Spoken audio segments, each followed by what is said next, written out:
Hello there. Welcome into a Wednesday edition of the show. Ryan Kaufman coming your way live from Boise once again tonight. Air Force women's basketball taking on the University of Record here in Boise, that being Boise State. Big game tonight for Air Force. Talk about that in just a little bit. That's coming up at 6:30 on Extra Sports 1300. In the meantime, I appreciate you tuning in, whether you're listening on 740 KVOR, Extra Sports 1300, or the streaming apps of both of those radio stations, which are both free to download, both free to use, and are both sponsored by Diversus Health, Mental Health, and Well-Being. For all, it will be a veritable cornucopia of sports topics, and I'd love to get your thoughts at 719-24-7,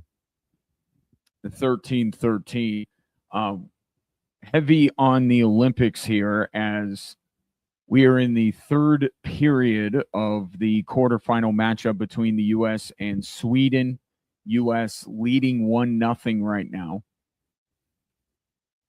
Quinn Hughes with the goal, famously known for being the second best defenseman in the world. It was the Hughes brothers who assisted on the goal. It was redirected out front by Dylan Larkin. My apologies. Still, Quinn Hughes, second best defenseman in the world. But U.S. up 1-0. Sweden putting on some pressure. And what has been a more compelling day of Olympic hockey than the previous ones have been for the most part. And I thought this thing would exactly happen. I talked about it on yesterday's show.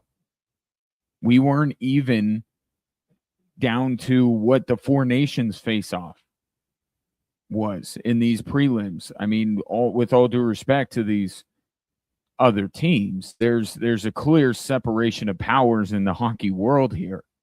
So once you started to thin out the herd a little bit, you would get better hockey games, even with Canada, who today was pushed to the absolute brink by Marty Necas and Czechia before Mitch Marner won the game in overtime to keep, I think, most people's hopes alive for a Canada-U.S. final. And I tweeted this out after the game at Gingerly Tweets. If Canada wins a gold without going through the U.S. and vice versa, there are going to be questions asked, especially if the U.S. wins a gold. Let's say Czechia beats Canada today. U.S. beats Sweden, wins it, and then goes on to win the tournament. There will be questions asked about whether the best team won. We have locked into this mindset that it has to be Canada versus the U.S. And as an American and as a hockey fan, yeah, Canada versus the U.S. is the theater that I would most like to see. But I think it would have been kind of cool if Czechia would have won. Because they weren't even in the Four Nations face-off. They're kind of them and Slovakia, who are in this tournament still, or Czechia was until today, are not thought about like Canada, U.S., or even Finland and Sweden.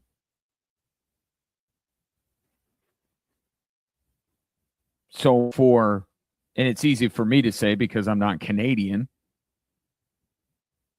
but I think it would have been a really cool story if Czechia would have won, especially if you're an Avs fan. And I know 3 Canadians are Avs players, but the way that Marty Necas played, not just today, but in this tournament, I mean, the guy is having, and you thought this was going to happen with a few guys, right? Getting hyped up for the Olympics. They may play their best hockey. Well, Marty Necas also has the first full season with Colorado thing going for him. But this is the finest season of hockey Marty Necas has ever played for club and for country. And how close did it come today? I mentioned the comments he made before today's game. I mentioned them on yesterday's show where he says, we let Canada win that first one because we knew we weren't going to beat them twice in one tournament. Marty Necas was literally inches away from becoming the Chechen version of Mark Messier.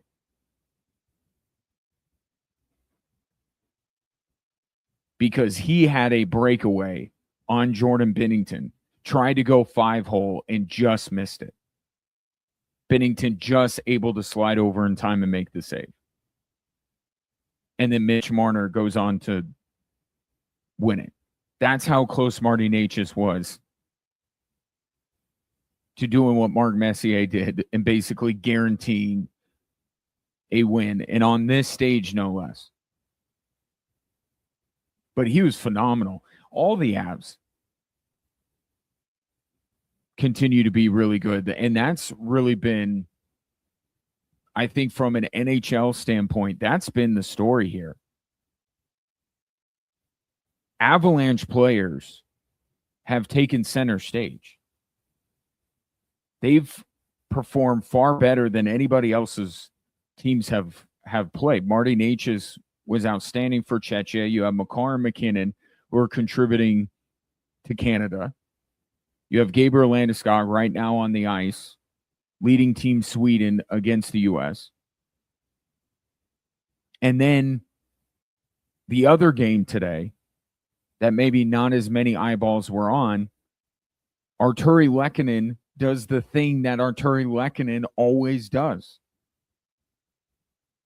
He does essentially what Marty Necas couldn't and win an Olympic hockey game for his team on a breakaway goal. Artturi Lehkonen in overtime after Finland was trailing 2-0. They rally, force overtime, and Artturi Lehkonen scores a breakaway goal to advance Finland. And if you're keeping track at home, he has sent Montreal to the Stanley Cup final. He sent Colorado to the Stanley Cup final with game-winning goal. He's won the Stanley Cup for the Avalanche with a goal. And now he's won an Olympic quarterfinal game with his goal. I mean, is Artturi Lehkonen the hockey version of Robert Horry or what? Like, literally, that's what Artturi Lehkonen is becoming known for. Just big goals. Not the most goals, but game-winning goals on the biggest of stages. And not for nothing, Avs fans, but he's outshined probably the pound for pound the best player on Finland who used to play for the Colorado Avalanche, in Mikko Rantanen.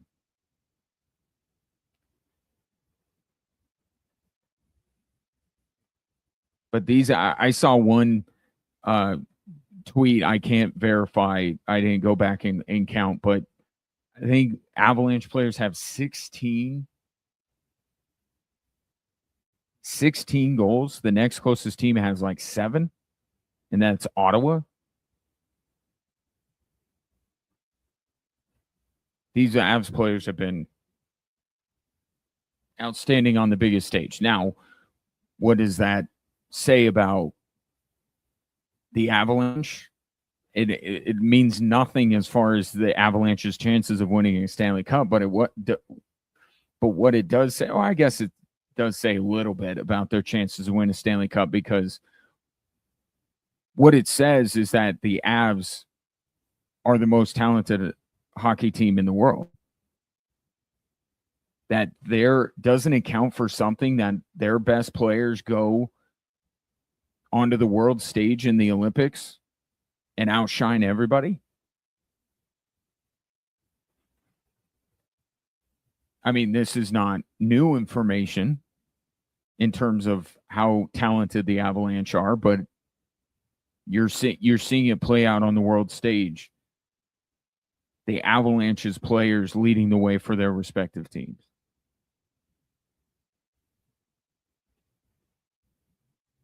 So Arturi Lehkonen advances. Marty Nitsch is going to be rejoining the Avs here very soon. Still 1-0 U.S. over Sweden. Got about 12 minutes left in this game. The other thing I wanted to talk about with the Olympic hockey, and this is not a positive.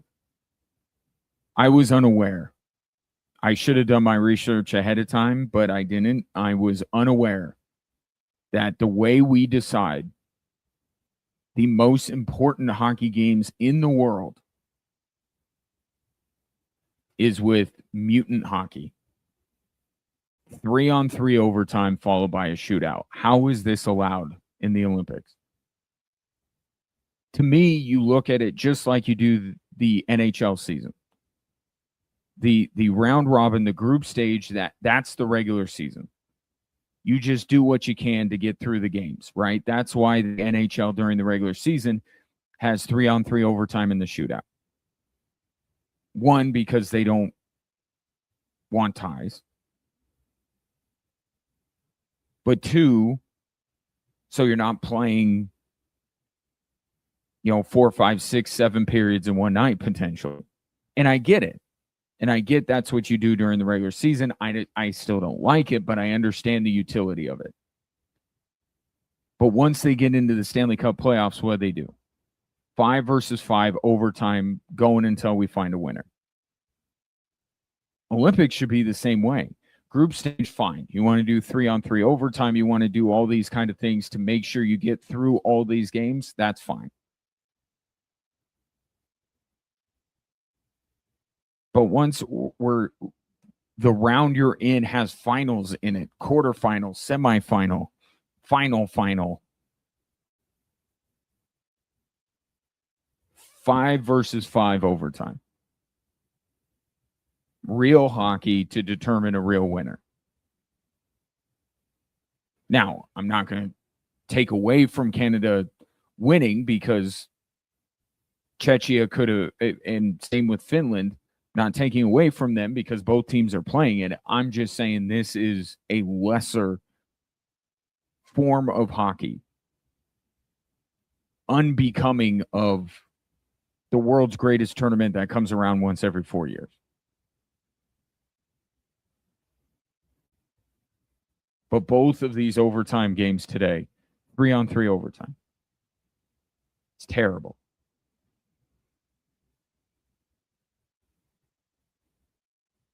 Need to play 5 versus 5. Hopefully this U.S.-Sweden game doesn't go into overtime. Although it's heading in that direction if Sweden gets one on the board. 1-0 U.S. If they win, they will play Slovakia.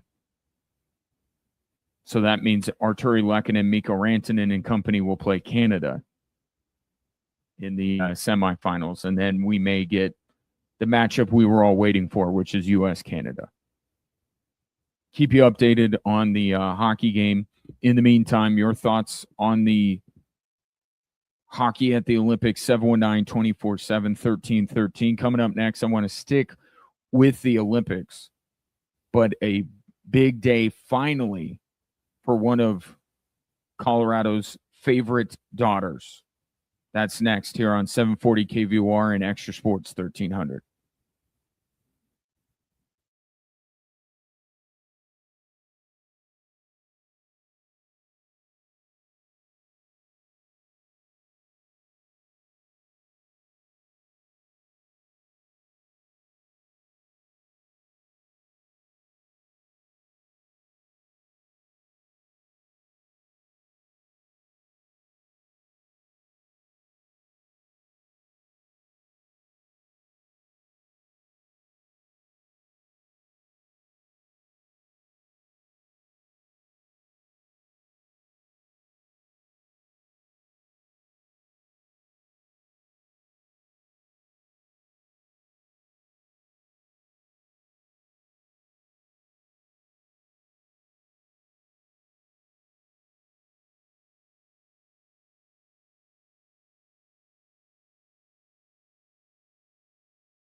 This weekend, the Air Force Army rivalry hits the ice at Cadet Ice Arena for 2 games, one of which is Friday night at 7:05. Saturday is at 5:05.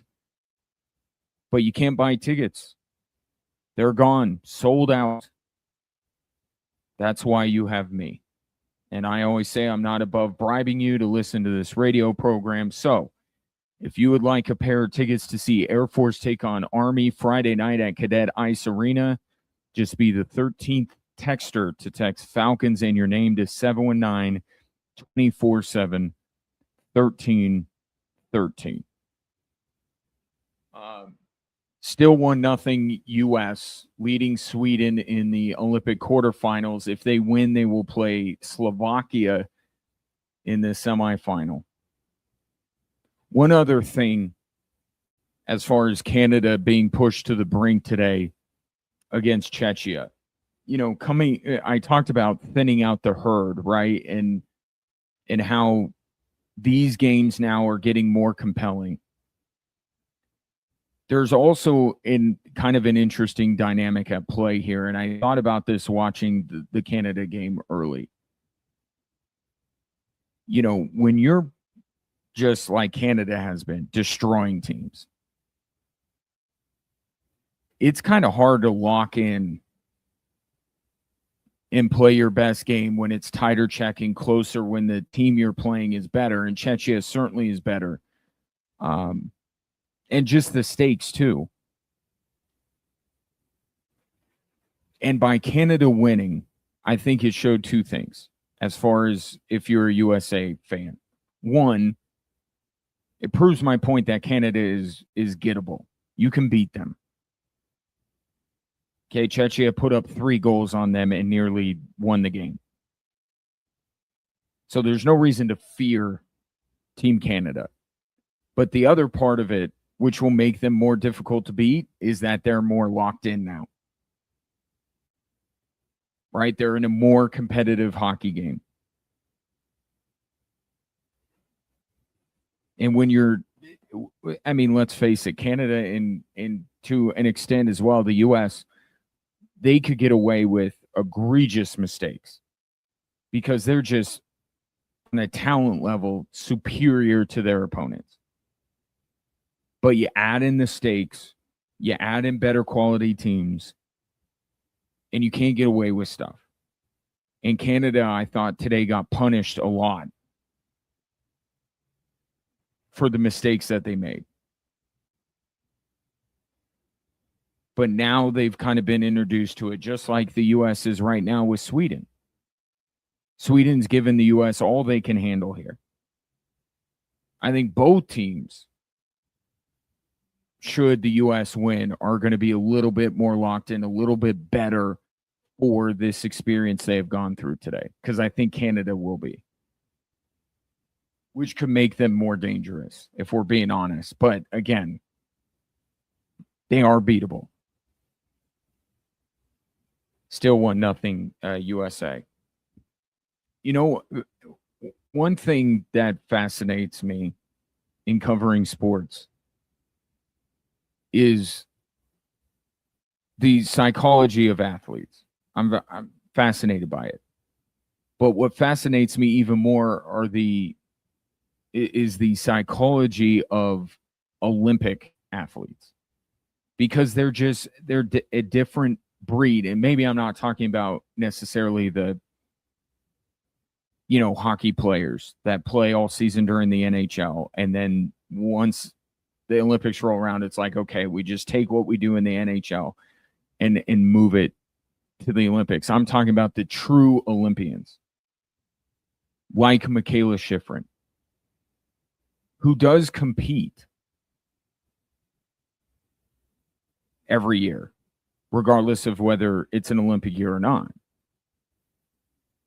But going from the NHL to the Olympics is not as big a jump as it is to go from a World Cup of skiing to the Olympics, because the scrutiny, the spotlight is so much greater and brighter. It's almost like these Olympians don't even, and I mean this with all due respect, But from the general sports fan consciousness, they don't even exist except for once every 4 years. And they're stepping into just a completely different environment where this is everything. Right? These hockey players, I know they all want to win.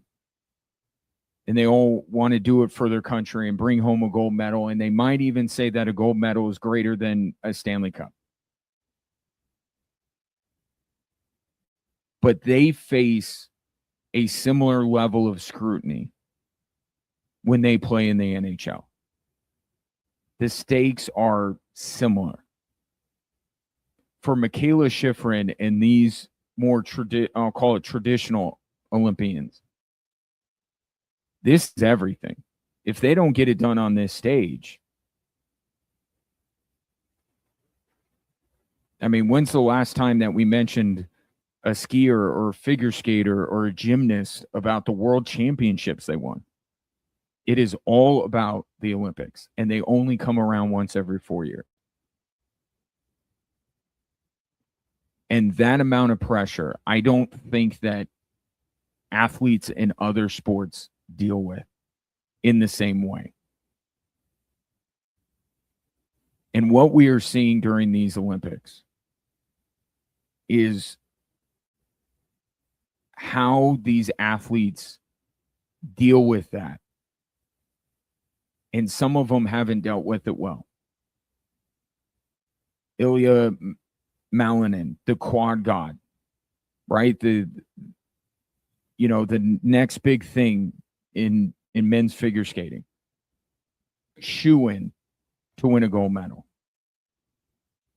By some accounts, took it easy in the team event and still smashed everybody and helped the U.S. win gold. So it was a foregone conclusion that he was going to win a gold medal for himself in his individual event.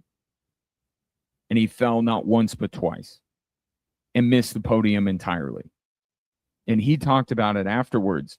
He said, like, every bad memory, bad thought from his entire life creeped into his head in those moments and completely wrecked him. And now he's done. Not forever, but to him, it's going to feel like forever till he can get back to the Olympic stage and do better. Another figure skater based in Colorado Springs, Amber Glenn, was shaky in the team event. Her teammates were able to pick her up, and she won a gold medal. On her own, yesterday, she bails on one of her elements. Forgive me if I'm not speaking the correct figure skating parlance. And she finishes 13th. She has virtually no shot now of winning a gold medal. And you could see the emotion on her face during the team event, and you certainly saw it yesterday. And what this means, this is not losing in the NBA Finals. Hey, pack them up, go get them next year. And that amount of pressure we have seen from multiple top athletes, some of the athletes that were being followed and chronicled going into the Olympics, are coming up short. Now, I don't think that was the reason for Lindsey Vohn's crash, but I think her comments afterwards spoke to this. And she said the crash was absolutely worth the risk. I mean, it was a horrific crash, and she, couldn't even move. She had to be gurneyed from Italy back home.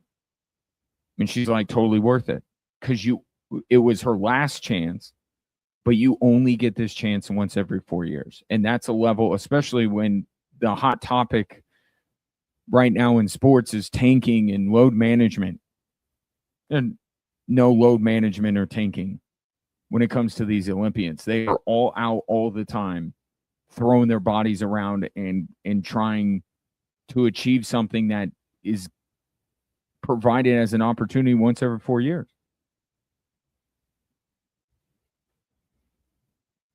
The mental fortitude that these athletes have is beyond their ability to flip and twist and jump and do all the things that they do. The fact that they're able to do it with as bright a spotlight as they are under, with the pressure that they face, is the most impressive thing about these Olympians. And you thought that maybe that pressure had started to get to Michaela Schifrin. Going into today, she had lost 8 consecutive Olympic failed to medal in 8 consecutive Olympic races.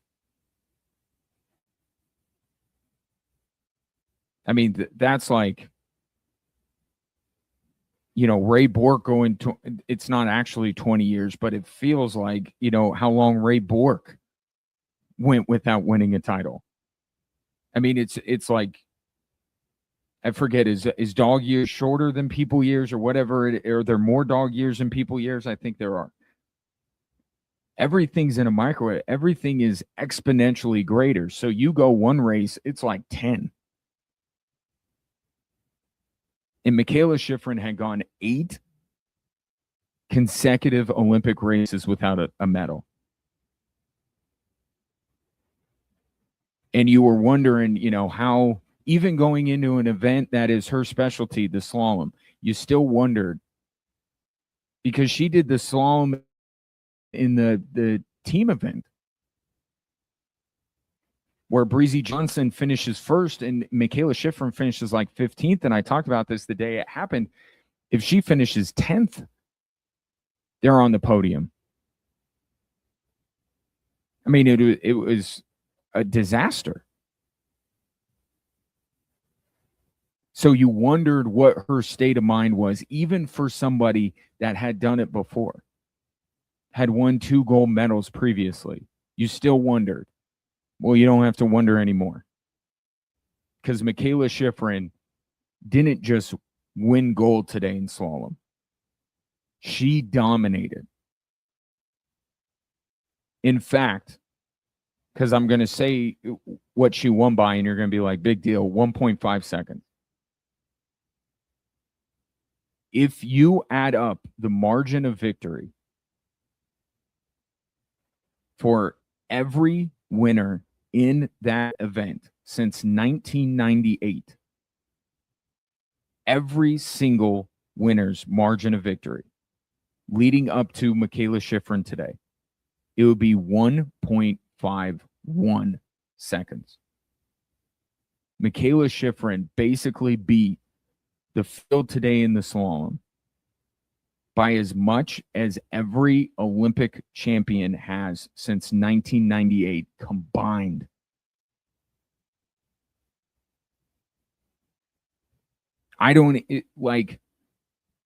We try to make comparisons from sport to sport.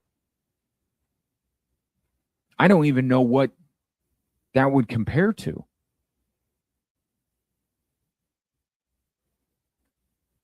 Like, what is the other sport comp that you can make?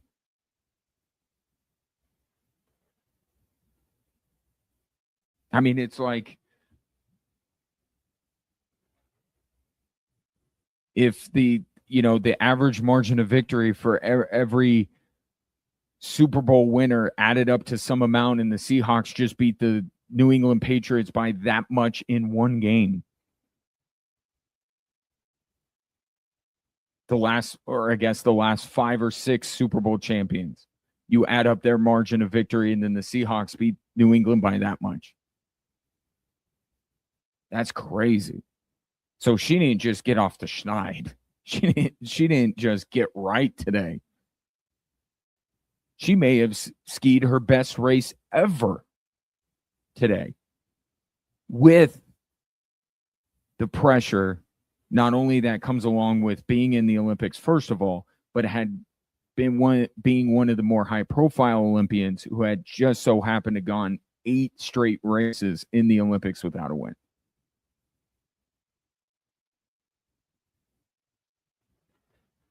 I mean, just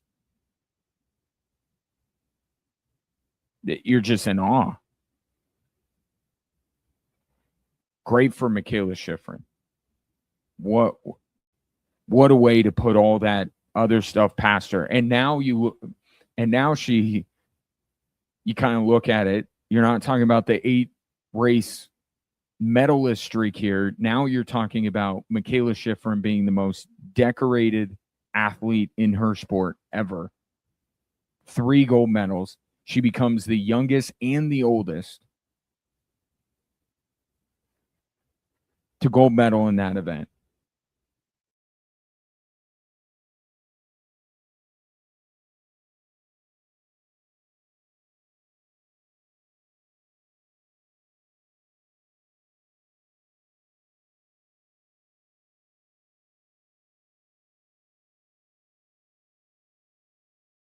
Thirteen.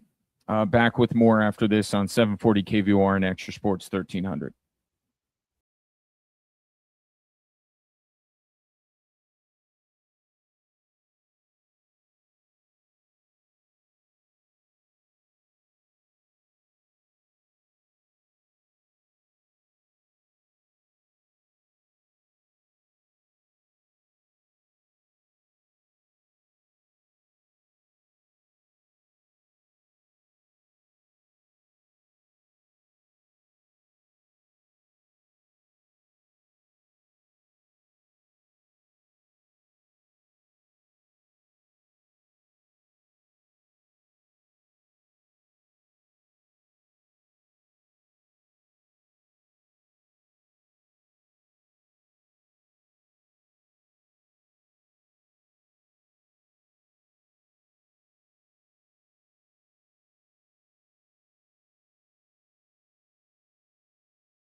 Oh boy. A lot has happened in the last couple of minutes while we've been apart. The U.S. just beat Sweden in overtime. Thanks to Quinn Hughes, again famously known as the world's second best defenseman. So again, another one of these quarterfinal games decided 3-on-3, which is an abomination. But the U.S., Finland wins thanks to Arturi Lehkonen. Canada wins thanks to Mitch Marner. And now the U.S. Take a deep breath, U.S. fans. Hope is still alive for the U.S.-Canada final coming up here in a few days. But Quinn Hughes gets the game winner in overtime, just beats Jacob Markstrom, Devils goalie, glove hand with the wrister. Oh. Mika Zibanejad scored with 90 seconds left in the third period to tie the game. They have a thing in hockey where the last 2 minutes and the first 2 minutes of a period are massive momentum swings. Like, you can swing the momentum at any point during the game, but if you score a goal in the last couple of minutes or the first couple of minutes of a period, that is like you multiply by 10 the momentum that you get from that. So Mika Zibanejad scores with 90 seconds left in regulation, going into overtime. That is a massive momentum swing for Sweden. A necessary one because they wouldn't have won the game had they not scored. Thank goodness I wasn't watching it because I was in the middle of talking about Michaela Schifrin and I might have fainted watching Mika Zibanejad tie it with 90 seconds left. But Quinn Hughes to the rescue, my Minnesota Wild defenseman with the winner. So 3 overtime winners today, Arturi Lehkonen and Mitch Marner and Quinn Hughes. It will be U.S. versus Finland, or excuse me, U.S. versus Slovakia, and it will be Canada versus Finland in the semifinal. And then, of course, we're all waiting Canada, USA in the women's final, which is tomorrow at just after 11 o'clock. Still should not be decided by 3-on-3 overtime. See, now you could trust me, because before, when I said that, you could say, oh, Ryan, you just wanted Canada to lose. And because they won in 3-on-3, that's why you call it mutant hockey and all that kind of stuff. No. Team USA wins. Still saying shouldn't be 3-on-3 overtime. But happy that the U.S. was able to get it done. This coming in from Scott and Florissant. You stole my comment, was watching Canada today, and when they came right back on the ice after the third, I said to myself, no way they're doing 3-on-3 to find a winner. No bueno. No bueno indeed. But the U.S. Gets it done.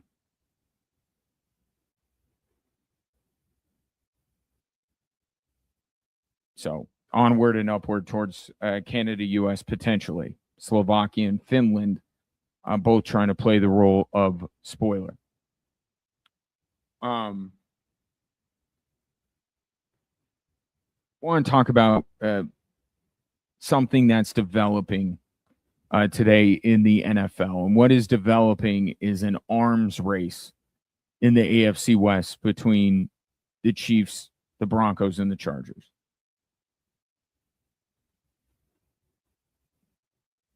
Because you already knew that the Broncos being done with the Russell Wilson dead cap hit that they could be real players in free agency, that theoretically they could get anybody they wanted.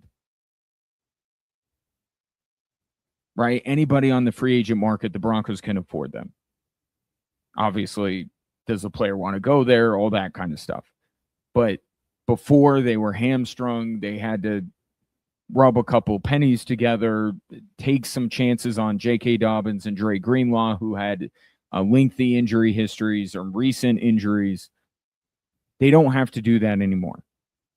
They can go big ticket item shopping. And I said yesterday, the big ticket item that they should be looking for, knowing Sean Payton, would be A.J. Brown of the Philadelphia Eagles. I also throw out Kenneth Walker of the Seattle Seahawks in a world where Davis Webb brings a more balanced Broncos offense to the table in terms of play calling. Kenneth Walker would fit. Broncos could afford both of them if they are able to convince Kenneth Walker to sign with the Broncos, if the Seahawks let him truly get to free agency, and then if they're able to work out a deal with the Philadelphia Eagles. Well, now the Chiefs have entered the fray because today they have restructured Patrick Mahomes' contract again. And I remember saying this when he signed, what was it, $500 million, $250 million contract, whatever it was. Everyone said, it's going to ruin Kansas City. There's no way they can continue to compete. And maybe if he would have stuck at that number, they wouldn't be. But the NFL allows you to turn salary into signing bonus. So basically, the Chiefs just scratch a big old fat check to Patrick Mahomes, give it directly to him, or direct deposit it. I don't know how it works. And now they get cap space. They will also cut Jawan Taylor. They'll probably cut Rashee Rice after the latest allegations. His girlfriend is suing him, alleging just horrible abuse from Rashee Rice. And, you know, innocent until proven guilty, but Rashee Rice already has something on his record to where I can't say that I would dismiss these allegations out of hand. But we'll see what happens with Rashee Rice. But the fact of the matter is the Kansas City Chiefs are clearing up space.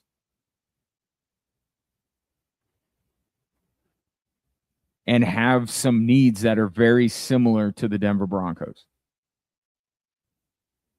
Chiefs need a running back. Chiefs need weapons. We could be seeing a bidding war for some of these players between two AFC West rivals, which would spice things up a bit more than it has been spiced up between the Broncos and the Chiefs in the last year or so. But especially if they end up cutting Rashee Rice, they desperately need weapons for Patrick Mahomes, just like the Broncos need weapons for Bo Nix, and both teams very much need to, first of all, commit more to the run, but have running backs that can produce if they do commit to the run game more.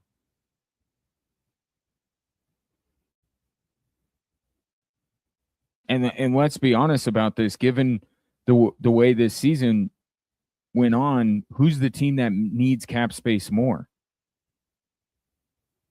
Denver Broncos or the Kansas City Chiefs?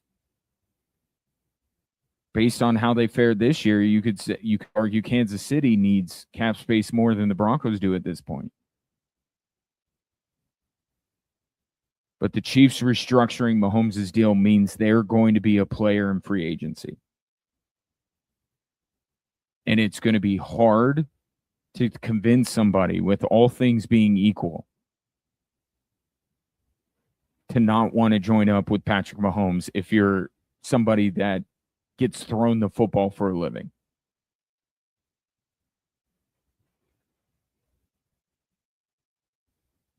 Now, Broncos still have more money, so maybe all things won't be equal. But the Chiefs are in this. And even with the constant restructuring of Patrick Mahomes' deal, they haven't always been an active player in free agency. They will be this year. And they got the same shopping list as the Denver Broncos do. Speaking of the Broncos, a report here just at the end from Mike Kliss of 9 News saying that signing Alex Singleton is a reported priority for the Denver Broncos. My answer to that would be why.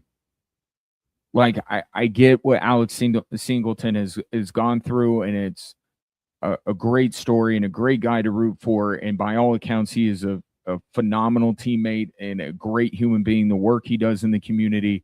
But from a football perspective, why is re-signing Alex Singleton a top priority?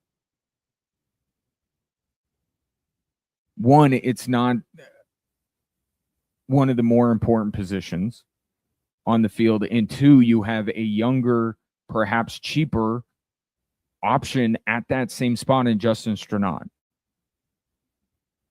And if you're going to re-up Alex Singleton, are you going to keep Dre Greenlaw and Justin Strnad? So that being the first bit of intel coming out of the Broncos in terms of their plans for the offseason, I don't get it. I mean, you'd like to have Alex Singleton back, sure, but in a vacuum. But again, you have Justin Strnad. I thought that would be an easy place for the Broncos to save a little bit of money as they try to address other bigger needs elsewhere on the football field. I mean, you can walk and chew gum at the same time. So the Broncos, it could be a top priority, but maybe not the top priority. And the Broncos can get other things done while bringing back Alex Singleton. It's a weird thing to come out as a top priority, considering they have options at that spot, which is a spot that is far from the biggest need of the Denver Broncos. So we'll see how that goes as we get closer to the NFL offseason. Want to bring you this from the fine folks at Low T Center. You know, recovery changes as we get older. We don't bounce back as quickly. You stay active, you work out, you try to take care of yourself, but your body just, again, doesn't bounce back the way it used to. Even when you're doing everything right, sometimes it's still not enough. That's where peptide therapy can help. Synergenex and Low T Center offer options like Sermomo. I don't even know what that is. NAD plus GLP-1s. I know those. And others that support recovery, muscle tone, sleep, and even weight management. When you go in, you're talking with real medical providers who explain what each peptide does and which ones make sense for your goals. They also have discounted peptides and GLP-1s right now, which makes it easier to explore what might help you feel better day to day. If you want your body to keep up with the lifestyle you're trying to maintain, take a look at what peptide therapy can do. Learn more at synergenex.com or lowtcenter.com. I got to head to Extra Mile Arena. I'll be back with you at 6:30 for Air Force and Boise State on Extra Sports 1300, and talk to you later.